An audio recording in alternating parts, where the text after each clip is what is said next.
Hello, I'm Glenn W. Hunter, and this is Class is In with Tamika J. Carter, the Advantage Counselor. Tamika J. Carter, she's licensed alcohol, drugs, and mental health school counselor. And what we're here to talk about today are kids and schools. Kids end up in schools, and sometimes there are mental health issues, and we have expertise here to really start unwrapping that so that we have more functional learning environments. Tamika, how are you today? Hey Glenn, I am great today. Got a little break from the rain, enjoying this wonderful Cali sunshine. How are you? Doing fantastic. I can't wait for us to really dive in with some of the challenges that our children are having. Class is in. So when we're thinking about, coming off holidays, things like that, kids use up a lot of energy during the holidays, regardless of where they are. A lot of emotional energy spent, and then they're back to their routine. All of that means what when they get back in the classroom and they actually have to deal with structure and teachers?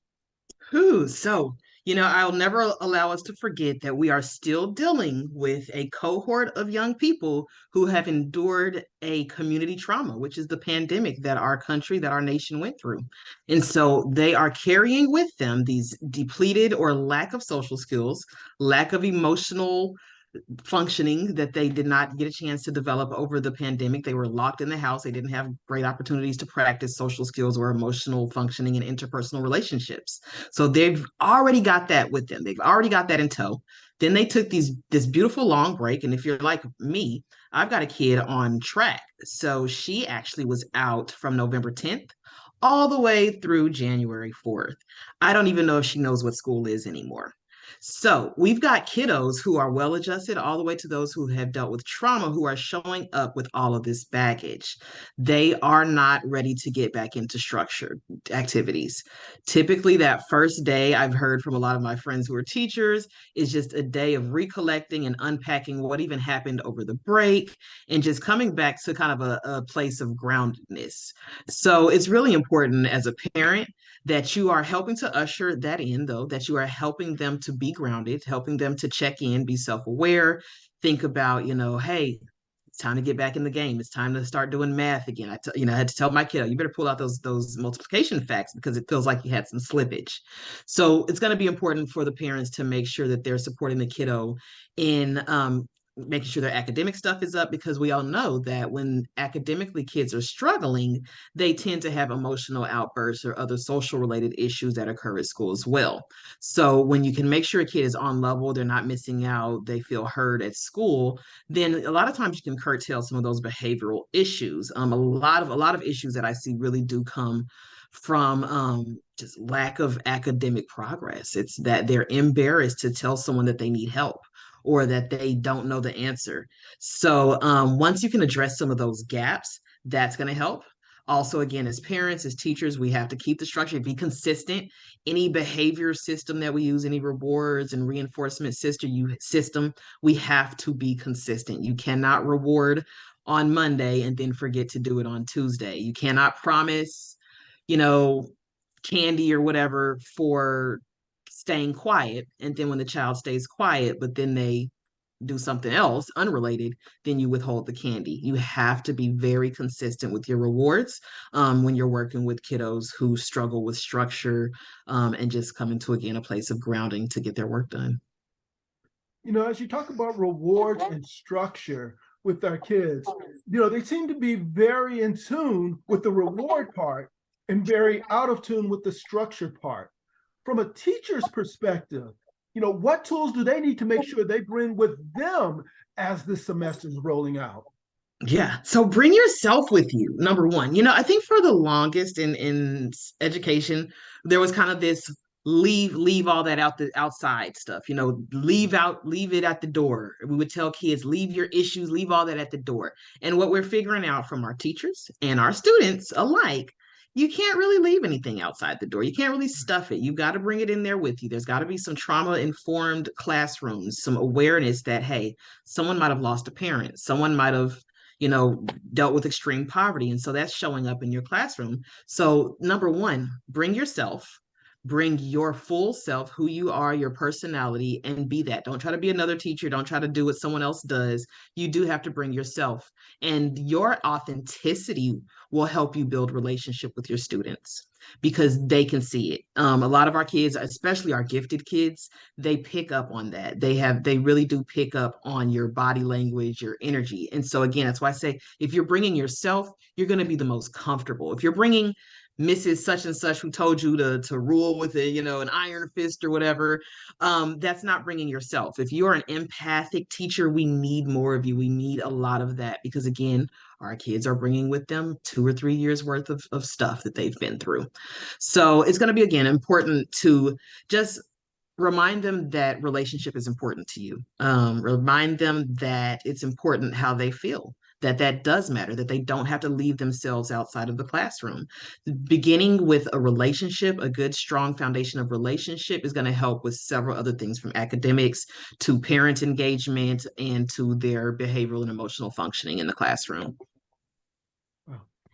So, while we're talking about that empathic component of it, because again, and I'm just going to be singular with the young ladies right now, and I'm not saying it doesn't apply to men, but I want to stay with the young ladies.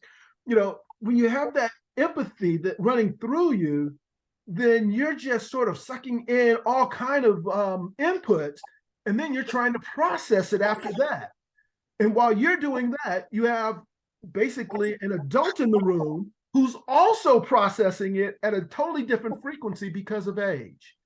Now, when you put those two together, where do they find that happy medium so that conversation and communication is most effective? So in the calm in the calm space, I always tell people, be careful with how you time these conversations. Mm-hmm. Really interesting fact is that kiddos really want to see more mental health support in schools. And a lot of kids, I think it's 4 and 5, actually trust that their school can give them adequate mental health information and guidance. And so it's really important that as a teacher, you're aware of the resources that are in your community that are free, hopefully, or through the school or through IEP or some other support system, so that you can have that. Because a lot of times we have what we call trauma informed schools, and that means I can ask a kid about what's going on. But in my clinical training, as a master's level clinician, I was taught do not open Pandora's box if you do not have time to close it. One of my great Dr. Davidson said that to me in one of our early classes. And that means as a clinician, as a teacher, whatever it is, don't open up that conversation about what's going on at home if you don't have time to deal with it, if you don't have the attention to pay to this child, to after you've opened this wound, and if you do not know the resources, because child welfare cannot be our only resource. There has to be more expanse in our communities in terms of knowing what's there. So our teachers need to know everything from the large state systems that are available that have urgent care options, all the way to the mom pop, small individual practitioners who will show up for kiddos. And so it really does, I hate to say, behoove us, this generation of teachers at this stage of the game, to know a little bit more, to get on the Psychology Today and see who's the nearby person. If the school says, we refer to the city for, or we refer to this particular entity for mental health support, try it out. See what that really looks like. Because a lot of times that looks like a 6-month waiting list.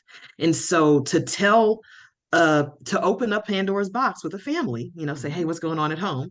And then to find out that you're sending them to something that's not going to resolve anything for 6 months, they're not even going to get in for an intake. That can be very disheartening for that family. They can lose trust in you, and that will affect the relationship.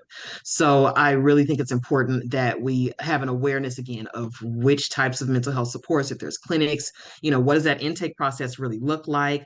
Can they qualify? Do they have to have Medi-Cal to get into this program? Because sometimes schools aren't so good at sharing that information. And with clinical settings, there are things that we have to screen for before we can take a patient in. And so you don't want to send a kid to a place that maybe deals with sexual assault only. And this kiddo's really never dealt with that because now you sent them in circles. And so people don't want to do that. So it's really important, again, I just think to know what's going on inside of your classroom and to know what's going on outside in the community so that you can make those connections when necessary. So, again, as we're taking those outside influences, bringing them inside from a child's perspective, we want to make sure that they're bringing it with them so that it can be managed, right? But there are other things that come with them as well. And in this case, I'm talking about substance abuse. I mean, even as we're talking about younger children, primary school level, middle school level as well, that remains part of the equation of I guess, the baggage that they bring with them into the classroom. Maybe I shouldn't say baggage, but that's what's in their lunch pail. How's that For for? sure, for sure. And not only their own substance use or interest, the parents and what's going on at home with parents who are juggling substance and mental illness and self-medicating and grief and again everything that this lovely pandemic brought us. Right. So you know, I tell people it's really never too early with substance abuse. You definitely start with education. I know growing up we had DARE, we had Red Ribbon Week. I feel like Red Ribbon Week has kind of turned into a Spirit Week or something I've noticed in some places, and it's not as much about education or prevention of drug use. But a really big point is that mental illness tends to be a precursor to substance use, especially with young people. There are kids who try it, they have that friend who passes them something to try. But when they really get to a place of it being a problem, of it being something that's sticking with them, a habit, it's usually because they were trying to self-medicate a mental illness, be it depression, be it anxiety. Each substance, be it again cannabis all the way to alcohol, has a component that helps someone get temporary relief from mental illness. And so our kiddos a lot of times are doing that, not knowing the repercussions of the consequences, the physical health issues or the mental health issues that can be triggered by substances. Mhm. So what I really offer is myself, a co-occurring therapist who does work on both of those things at the same time. Unfortunately, people are not as aware of co-occurring therapists as we should be. And what that means is that I am able to assess your mental health issue and where exactly you are, how severe it is, or your several mental health issues, right? And I can kind of chart, okay, this one is pretty bad. This one's not so bad. This one is bad, but they're not willing to change it. And so I assess that on both sides, on your mental health side, and then I also assess it on your substance abuse side. And that again includes all the substances, how far back they've been used, how often, and what did you use them for. And so the value of having a co-occurring therapist is, again, you don't have to go to someone over here who has no idea what's going on with your substance abuse, Mhm. or you go to a mental health person who tells you to deal with your depression and you deal with it, but you deal with it by, drinking more, and you don't tell them that because they may not be equipped.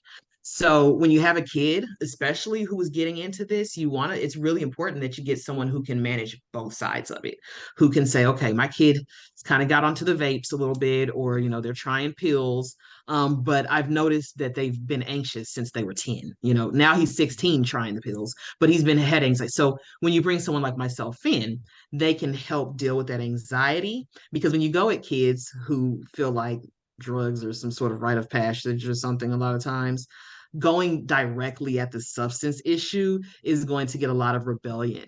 But what you want to do is head for the mental health issue, start giving them some relief in that area, and then open the door to them exploring the ways that substances have harmed them or caused issues in their life that they didn't like.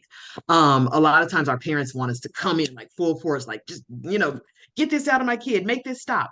And they don't realize that with any tweak in the substance or the mental health, you're going to trigger something on the other side. So you definitely want a professional who knows both sides and can handle it so that they can come out of it a little more clean than going back and forth for years in circles with all kinds of different professionals. That was a lot. Definitely was a lot. And I think what's most important about that is I like the way that you approached it, because there are multifaceted components to handling any singular problem. I mean, it's almost a two-way window that you look through one way, you're like, oh, it looks large, and then you look out the other way, oh, it looks large again. But when you start thinking about how you broke it down to approaching them in a more singular way, when you broke it down to come back in a more singular way, what I need to understand, and I hope our audience wants to understand, how do they get to you so that this can be properly and well balanced, adjusted for them so that they will benefit? How do the parents get to you so that the family benefits? Awesome. So, for one, you can definitely find me on my website. Set a consultation there at tamikajcarter.com.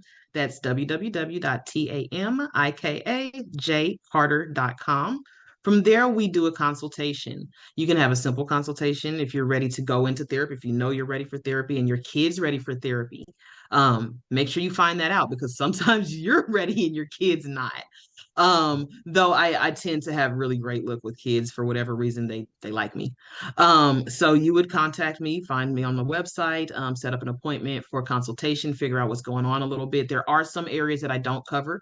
I believe being a responsible and ethical clinician is to say there are some things I just don't do very well. And so I will definitely provide you a referral to someone who does. I will not just leave you hanging because I know when people are looking for help, they don't just want a dead end. They don't want, I can't. So, one of the things that's very different about myself is that I always try to connect you with something that will help you and something that is in your price range. So, myself, I offer therapy on a monthly basis. So, you can pay for an entire month at a discounted rate. Otherwise, you're going to pay a little bit more for individual sessions. And I also offer packages for parents and children, which is a little bit unique. There are some people who, there are differing views. There are some people who think just fix the kid. There's some people who think you got to fix the parent and that'll fix the kid. I do believe in systems. I believe in working on both at the same time. I want to be teaching you skills to support your child in their emotional, behavioral, or substance use changes. So what I do is I bring the kid in for a few sessions a month, and then our parent has a session themselves each month, and that's a time for them to unpack if something's going on with them because we're humans too, right? And so if I'm working with your kid and you're going through something, if me helping you is going to help your kid, then that's beautiful. And then the entire family is benefiting. So again, you can find me at my website, www.tamikajcarter.com, and set a time for us to sit down and chat. Outstanding.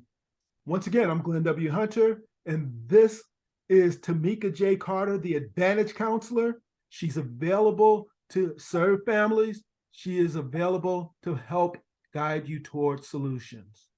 We look forward to talking to you again next week as we continue to put new content, new information, and new solutions to help families, parents, and teachers navigate these treacherous times and continue to build better children. Thank you.